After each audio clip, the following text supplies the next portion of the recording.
Can we listen to Julius Malema and listen to Peter Groenewald, what they said there? Then make your own judgment. Let's listen.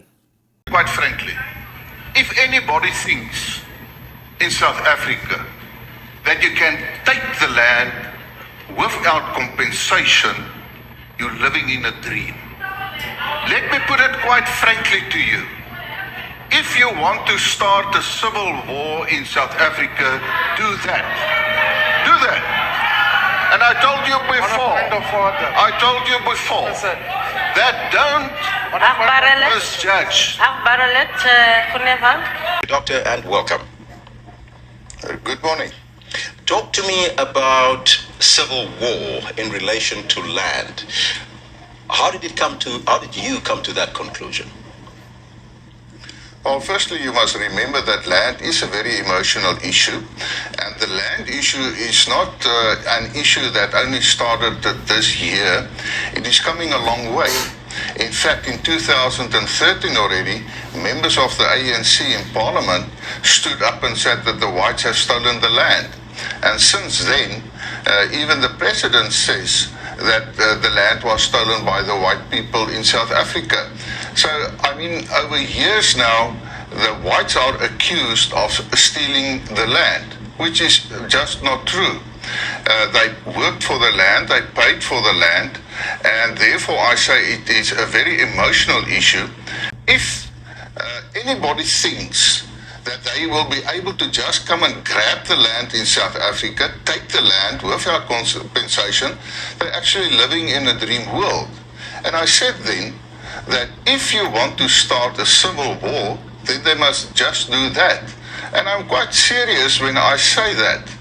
Are you then suggesting that farmers and white people have mobilized themselves and to prepare themselves for civil war? No, I don't say that they have prepared themselves for civil war, but they are organized for self-protection. If you look at the spate of farm attacks in South Africa, the communities are organized to protect themselves. And you mustn't see it as an action from the landowner side that will go over to a civil war. It's a matter of they will protect their property. And I mean, if there are people who just want to take the land and just grab the land, then they will protect themselves. And if they're going to do that on or nationally start with such a land grab, then you will get a situation where they will defend themselves, and that defense can create a situation where we can say that we will be having a civil war in South Africa. But is that not a fruitless exercise, perhaps, Dr. Groenewald? 5 million white people and, of course, the majority black people in this country. And is that perhaps the correct rhetoric in relation to civil war? If I heard you correctly, if you say it's not necessary to say this, I agree that it is not necessary to make the rhetoric used by other political parties' leaders, even the President of South Africa, and in numerous previous debates in Parliament. I've asked them to stop this. In fact, I even laid a charge with the Human Rights Commission against President Zuma when he said that. But the problem is they don't want to investigate it. And let me also say, people must not be misled. Just to have a piece of land doesn't make you rich. In fact, if you have land, you will have to work that land. And we have seen in the whole land reform in South Africa, that especially when it came to the restitution claims, that the claimants didn't want the land. In fact, the Minister of Land Reform, Minister Quinty himself, said that about 93% of the claimants preferred the money and not the land. So I say that it is a political issue that is misused, and I'm asking those leaders to be responsible and to stop using this rhetoric of the white people have stolen the land and we will take the land, and to give it back to the people, and to say that I'm not asking you to kill the whites, not yet. But in principle, as the Freedom Front Plus, are you opposed to land redistribution in South Africa? We said that there are many ways to go on this issue. For instance, we believe in the principle of a buyer, willing seller. At the moment, more than 20,000 farms are on the open market, even below market price. So we say that we live in a constitutional democracy, therefore we have to follow the laws of the country.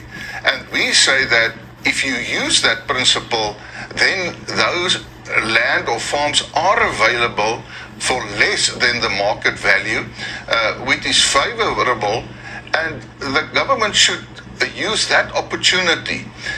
And it is wrong for the government to say that because of the principle that land reform is not successful. It's just not true. The reason why we have problems with land reform is because of incompetent civil servants and even corruption. I have a couple of files on my desk where the department came to the landowners, made them an offer which they accepted.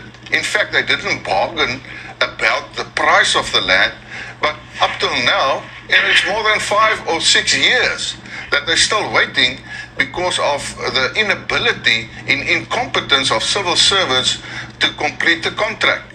That is a problem when it comes to land reform in South Africa. The other matter is that I've asked since 2004 for the government to come forward with a proper land audit. You know, it is also rhetoric to say that 80% of the land is actually owned by the white people of South Africa. I dispute that, and I said, well, where is the land audit? Now, the minister in the budget vote earlier this year said that there is such an audit, it is with cabinet, and it will be released soon. So we're waiting for that, because how can you say that 80% of land in South Africa belongs to white people if you don't have a land audit? That is just not true. I've asked questions in Parliament about land, and the official answer from the minister itself actually admitted that about 21% of land in South Africa is owned by the state. So that is state land. So if we get those facts on the table, I believe that we can go the legal way, and then you can fulfill as far as land reform is concerned in South Africa. Many Africans are still saying that the land currently was taken by force by white people, and therefore there should be no compensation, and that land distribution should happen immediately. Your take on this, and is that perhaps why you are raising the issue of civil war? Well, if they say because of the past, we must ask ourselves, are we fighting for a better past, or are we fighting for a better future? The Freedom Front Plus say that we are fighting for a better future. If you go into history, I think there's, even if you look, for instance, what happened in 1899 till 1902, the Afrikaner nation was really almost distinct by the British War. So each and every nation in South Africa has a history. Now, I say that whether we like it or not, and I said it before, this is a constitutional democracy in South Africa. People have bought the land, and they have the title deeds, which are available at the title deeds office. So if we want to go back into history and say because of history, we can now just take the land, I think then you're going to repeat history, and maybe then that part of that history was, as you said, that people said it was taken by war. I want to prevent that, so let us not repeat the history in South Africa. Are you of the view then, Doctor, that the white privileged people will go to war over land in this country? Well, if you speak to some people, of course, they will take up arms. Let us be honest with each other. I mean, do you really think that landowners will just sit back and say, okay, I won't do anything, you can just take my land or my farm? I think you are very naive if you think that landowners will do that. They will protect themselves, and they have the constitutional right to protect themselves. they also have the constitutional right to protect their property. Therefore, I think people are misleading themselves if they think they will just be able to come and take the land and the landowners will do nothing about it and just sit back. You went to a school here to protest the other time, and you were beaten by white people. And there is a white man who's visible on camera. If I were to ask you, what have you done in terms of follow-up after being beaten by that white guy? Why have you not, as a revolutionary organization, followed up on that guy, him alone, to check that guy in an isolated space and attend to the guy properly? What type of revolutionaries get beaten and they don't have a follow-up? And then they pride themselves of being beaten, and they repeat videos of themselves being beaten, and we must vote for them because they were beaten by a white man that they've never followed up on the same white man that has beaten them up. Tell that white man to try me. I'll come many times here in Western Cape appearing a court case, because no white man is going to beat me up and call myself a revolutionary the following day. You must never be scared to kill. A revolution demands that at some point there must be killing, because the killing is part of a revolutionary act. Why did Mandela take up a gun? He was the first soldier of Mkhonto Wesizwe. Why did he take up a gun? Was he taking a gun to distribute roses? He took up a gun because the revolution had reached a point where there is no longer an alternative but to kill. Put it quite frankly, if anybody thinks in South Africa that you can take the land without compensation, you're living in a dream. Let me put it quite frankly to you. If you want to start a civil war in South Africa, do that. Do that. And I told you before, that don't misjudge. You went to a school here to protest the other time, and you were beaten by white people. And there is a white man who's visible on camera. If I were to ask you, what have you done in terms of follow-up after being beaten by that white guy? Why have you not, as a revolutionary organization, followed up on that guy, him alone, to check that guy in an isolated space and attend to the guy properly? What type of revolutionaries get beaten and they don't have a follow-up?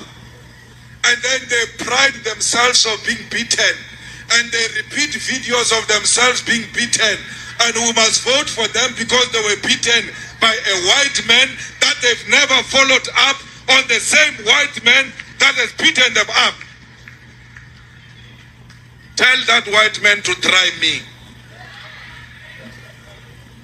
I'll come many times here in Western Cape appearing a court case, because no white man is going to beat me up and call myself a revolutionary the following day. You must never be scared to kill. A revolution demands that at some point there must be killing, because the killing is part of a revolutionary act. Why did Mandela take up a gun? He was the first soldier of Mkhonto Wesizwe. Why did he take up a gun? Was he taking a gun to distribute roses? He took up a gun because the revolution had reached a point where there is no longer an alternative but to kill. After listening to this, my conclusion here on my own opinion as to these two gentlemen, what they said, it boggles my mind, the biasness that we see. In our mind as Black Africans, we still have this kind of thing of hate of each other. That is the hate that we have. When it comes to the Burama, they are united. They can differ with other things, but they are so united. Even if one of them says something that is bad, they have a way of covering it up. But once we, as Black Africans in our own country, we don't speak in the same language, we are easily divided. And the division comes from the past, how we were divided, because there were people who were used by the settlers to fight their own Black people, like Inkatha. Inkatha, what they used to do, they used to come to whatever location with their ribbons on the head, red ribbons, killing people, burning people, because they were used by the apartheid system that didn't want to surrender power to the majority of South Africans. So this stigma still stands even today. It hasn't left us. But I just want everybody to give his or her opinion as to listening to these two people. What is your take? Do you think what happened to Malema and what Groenewald is doing here, calling for war, when people are peacefully saying they want their land, and they're told that if they want to take land, it will not be easy, there'll be war? Just drop your comment respectfully to what we have listened to this video. Then I will be reading your comments, and some of them I'll be responding to them. Bravo, bravo, bravo.